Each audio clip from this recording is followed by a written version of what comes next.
November 4, 1985. Cus D'Amato died in a hospital bed in New York. He was 77 years old.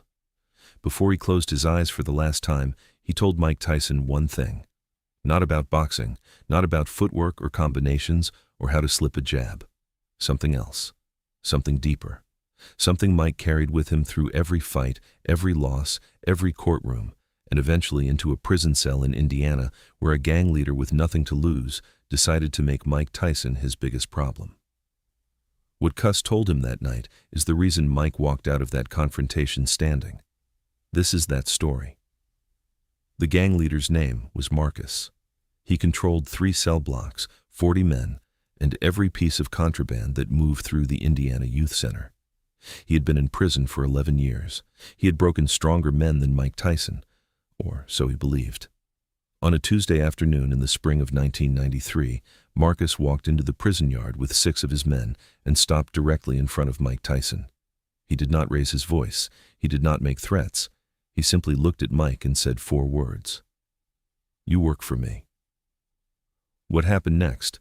Not the confrontation, not the outcome, but the specific thing Mike did inside his own mind in the 3 seconds before he responded, came from a lesson he had been given 12 years earlier. In a small gymnasium in Catskill, New York, by an old man with bad eyes and a voice like gravel who had seen something in a 13-year-old boy from Brownsville that nobody else had been willing to see. This is the story of that lesson, and what it cost, and what it saved. If you want more untold stories like this one, subscribe right now and hit the bell. We post every single day.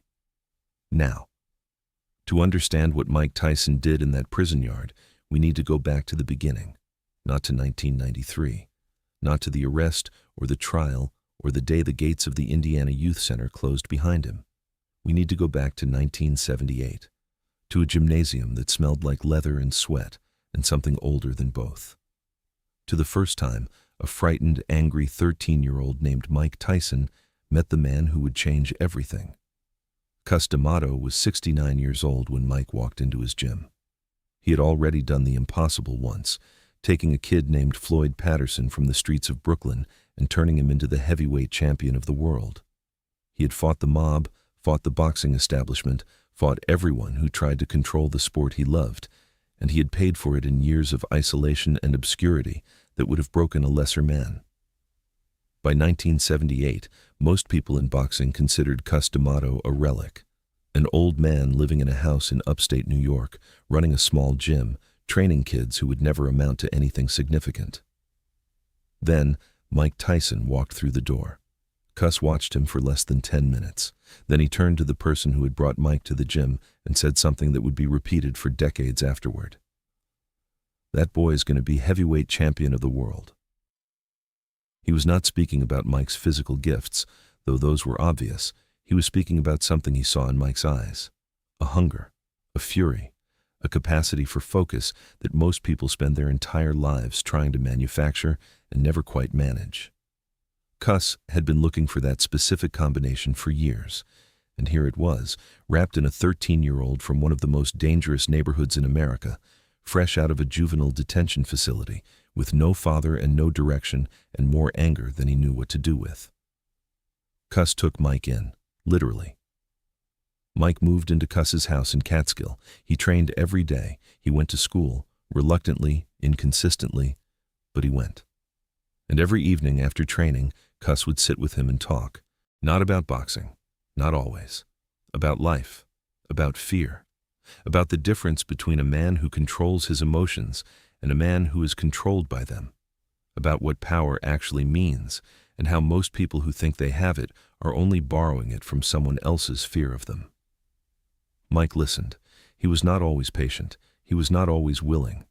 He was a 13-year-old boy who had grown up in a world where the only lessons that mattered were physical ones, who could hit harder, who would not back down, who would go further than the other person was willing to go. Cus's lessons felt abstract to him at first, philosophical, disconnected from the reality he had come from.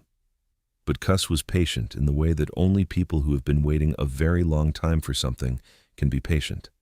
He repeated himself. He told stories. He used examples. He connected everything back to the gym, to the ring, to the specific physical experiences Mike was having every day, until slowly, over months and then years, the lessons stopped feeling abstract and started feeling like the most practical information Mike had ever received. One lesson above all others. Cus gave it to him when Mike was 13 years old, in the kitchen of the house in Catskill on a winter evening after a training session. Mike was eating at the table. Cus sat across from him with a cup of coffee he was not drinking and looked at Mike for a long moment before he spoke. "The most dangerous moment in any confrontation," Cus said, "is not when the other person threatens you. It is the moment before you respond. In that moment, you have a choice. You can react, which means they are controlling you. Or you can decide, which means you are controlling yourself. A man who reacts is predictable. A man who decides is dangerous. And a man who can decide in 3 seconds, under any pressure, in any situation, is unbeatable. Not because of what he does, because of what he chooses." Mike did not fully understand it that night. He nodded because Cus expected him to and went back to eating. But Cus repeated it, in different words, in different contexts, over the next 7 years, until it was no longer something Mike had been told, but something Mike knew the way he knew how to slip a jab. Automatically, without thinking. In his body as much as his mind. November 4th, 1985. Mike Tyson was 19 years old. He had turned professional the previous year and was beginning to build the reputation that would eventually make him the most feared fighter in the world. Everything Cus had predicted was starting to come true. And then, Cus D'Amato suffered a stroke. He was taken to a hospital in New York. Mike was there within hours. He sat beside Cus's bed and held his hand and tried to find something to say to the man who had given him everything. A home, a direction, a way of understanding himself. And found that there were no words adequate to the size of what he felt. Cus was not fully conscious. He drifted in and out. At one point, late in the night, his eyes opened and he looked at Mike with a clarity that cut through everything else in the room. He spoke quietly. His voice was weaker than Mike had ever heard it, but the words were precise. "You already have everything you need," Cus said. "I put it in you, all of it. Don't let anyone take it from you. Not fear, not anger, not the need to prove something. Remember what I told you. 3 seconds. You always have 3 seconds. Use them." Those were the last words Cus D'Amato said to Mike Tyson. He died the following morning. Mike was 19 years old. He had lost his mother when he was 16. He had grown up without a father. And now, the man who had been both of those things to him, and a teacher and a trainer and a believer and a home, was gone. He went on. He had to. 6 months later, he was the youngest heavyweight champion in history. The world watched him destroy opponents in ways that seemed almost supernatural. The speed, the precision, the controlled ferocity that Cus had spent years building, and called him the baddest man on the planet. But the years after Cus's death were also the years when the lessons started to slip. Without Cus's voice in his ear every day, without the daily reminders, the daily corrections, the daily insistence on discipline and intention, and the specific kind of focused calm that makes a fighter truly dangerous, Mike began to drift. Not all at once, not obviously. But gradually, the reactive part of him, the 13-year-old from Brownsville who had learned that survival meant going harder and faster and further than anyone else, began to reassert itself. And the results, over the following years, were complicated and painful, and eventually catastrophic. March 26, 1992. Mike Tyson walked into the Indiana Youth Center in Plainfield, Indiana, to begin a 6-year sentence. He was 25 years old. He was the former heavyweight champion of the world. And he was, by his own later admission, more lost than he had been since before he walked into Cus's gym. The first months were about survival, learning the rhythms of the place, understanding who controlled what, who to avoid, where the invisible lines were that you did not cross if you wanted to do your time without accumulating more of it. Mike kept his head down. He trained. He read, voraciously, hours every day, history and philosophy and literature, filling the silence of his cell with the kind of sustained thinking he had rarely had time for on the outside. And slowly, in that silence, something came back. Cus's voice. Not literally. Not in any supernatural sense. But in the way that the things people teach us when we are young live in us long after they are gone, the lessons began to resurface. The specific words from specific evenings in the kitchen in Catskill. The repeated observations about fear and control, and the difference between reacting and deciding. Mike had heard these things so many times, in so many variations, over so many years, that they had become structural. Part of how he thought. And in the enforced quiet of prison, without the noise and chaos and excess of his outside life to drown them out, he could hear them again. He thought about Cus constantly, about what Cus would say about where he was, about what Cus would identify as the real mistake. Not the events that led to the conviction, but the internal drift, the gradual abandonment of the discipline and intentionality that Cus had built in him so carefully over so many years. He thought about the lesson in the kitchen, the 3 seconds, the difference between reacting and deciding. He practiced it, not physically, mentally. Every time something in the prison environment threatened to provoke him, a comment, a look, a small act of deliberate disrespect, he gave himself 3 seconds. He did not react. He decided. And what he decided, most of the time, was nothing. Stillness. The choice that costs the other person more than any response could. It worked. For months, it worked perfectly. Mike's reputation in the facility was of someone who was not to be tested, not because he had fought anyone, but because his stillness in the face of provocation was itself a kind of power that men in prison understood intuitively. You do not push someone who does not move. Then Marcus arrived. Marcus had been transferred from another facility 3 weeks before, that Tuesday afternoon in the yard. He was 43 years old, had been incarcerated since his early 30s, and had spent every one of those years building something. A network, a reputation, a structure of loyalty and fear that followed him from facility to facility, regardless of where the system sent him. He was not large. He was not physically imposing in the way that many of the men Mike had encountered were. He was something more dangerous than large. He was patient and smart and completely certain of his own power in a way that made him genuinely difficult to read. Within 3 weeks of arriving, Marcus had assessed every significant inmate in the facility. He knew who controlled what, who owed whom, where the weak points were, and exactly what kind of pressure to apply to each person to get the outcome he wanted. He was, in the specific way that prison rewards certain kinds of intelligence, a genius at what he did. And what he identified in Mike Tyson was not a threat, it was an opportunity.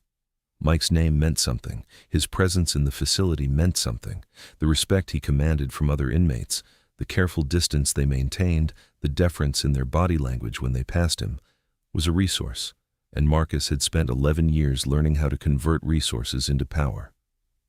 On a Tuesday afternoon in the spring of 1993, Marcus walked into the yard with 6 of his men and stopped directly in front of Mike. He did not raise his voice. He did not make threats. He looked at Mike with the calm certainty of someone who has never been told no and has no framework for expecting it. "You work for me," Marcus said. The yard went quiet. Not all at once, but in a spreading wave, the way silence moves through a space when everyone present understands that something significant is happening. Basketball games slowed, conversations stopped. Men who had been walking the perimeter stopped walking. Every set of eyes in that yard was on the 2 men standing in the center of it. Mike looked at Marcus for a long moment. This is the moment. This is where the lesson lived. Not in what came after. In these 3 seconds.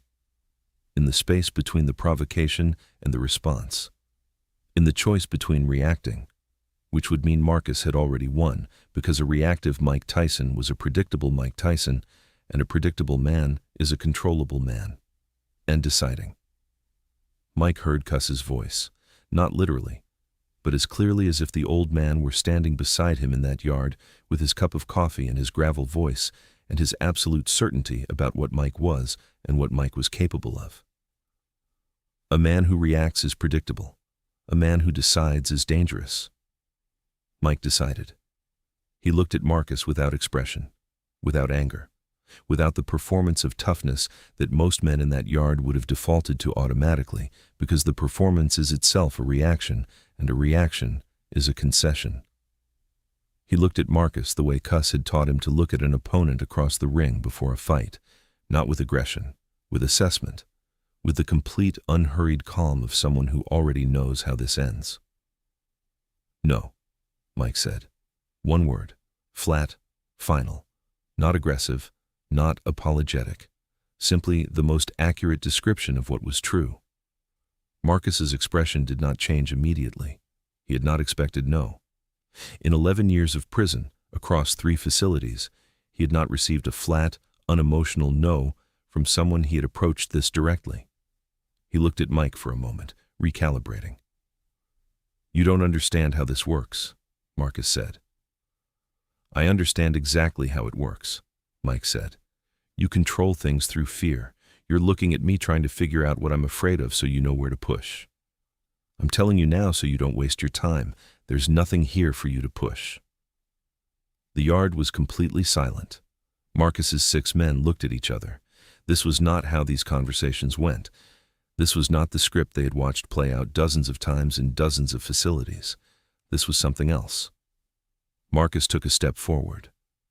Mike did not move, did not shift his weight, did not prepare visibly for anything. Just stood there with his hands at his sides and looked at Marcus with the same flat, calm, absolute attention. "Last chance," Marcus said.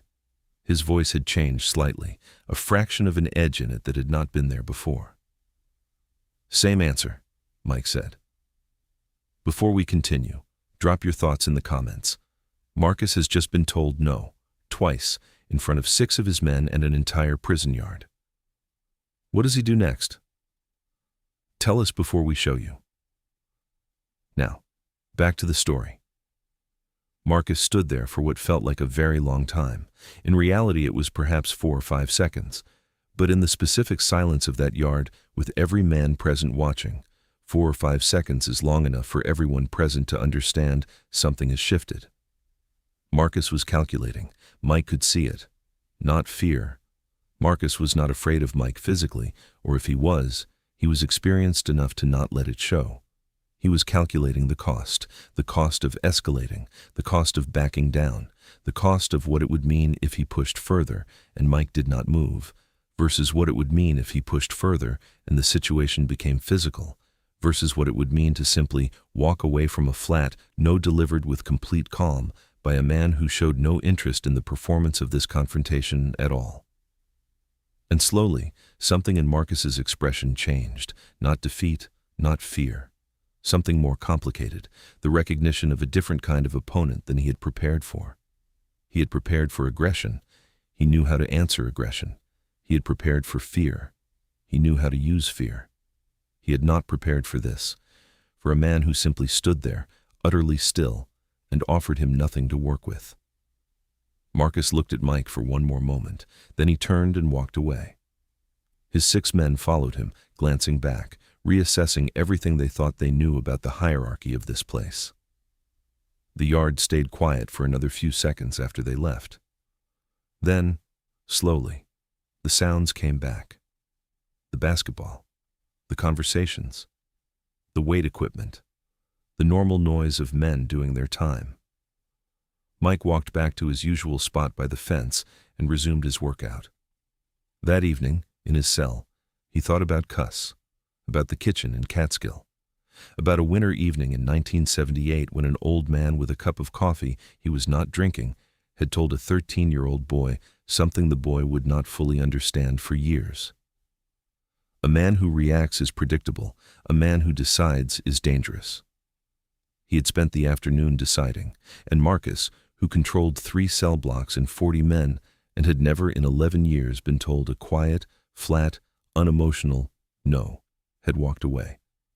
Not because Mike had threatened him, not because Mike had performed toughness or aggression or the specific kind of prison dominance that most men in that yard would have defaulted to, but because Mike had offered him nothing, no reaction, no fear, no anger, no ego to press against, nothing but a decision made in 3 seconds that was impervious to everything Marcus knew how to apply. After that afternoon, Marcus did not approach Mike again. He did not withdraw the attempt publicly or make a show of it. He simply recalibrated, the way intelligent men do when they encounter something they cannot work with, and directed his attention elsewhere. Mike served the rest of his sentence with that lesson beside him every day. Not always perfectly, not without difficulty, but with a clarity about what Cus had given him that he had not had before he walked into that yard and stood in front of a man who controlled everything and answered him with one word. Cus D'Amato died in November 1985. He never saw Mike Tyson become heavyweight champion. He never saw the years that followed, the losses, the chaos, the prison sentence. He never knew about the Tuesday afternoon in a prison yard in Indiana when his voice, replayed in the mind of a 26-year-old man who had once been the frightened, angry 13-year-old he had believed in more than anyone, did the thing that all his years of training had been building toward. He stopped a fight before it started. Not with size, not with speed, not with the devastating physical gifts that had made Mike Tyson the most feared fighter in the world. With a lesson, with 3 seconds, with the difference between reacting and deciding. Cus taught him this at 13. 12 years later, in a prison yard in Indiana, surrounded by men who understood power only in its most brutal forms, Mike Tyson used it, and it was the most impressive thing he did that entire year. That is the story. That is what the old man gave the boy. That is what the boy carried into the hardest years of his life and what came back to him in the silence of a prison cell when he needed it most. Cus D'Amato never stopped teaching. He just ran out of time to do it in person. The rest, Mike had to do himself, and he did.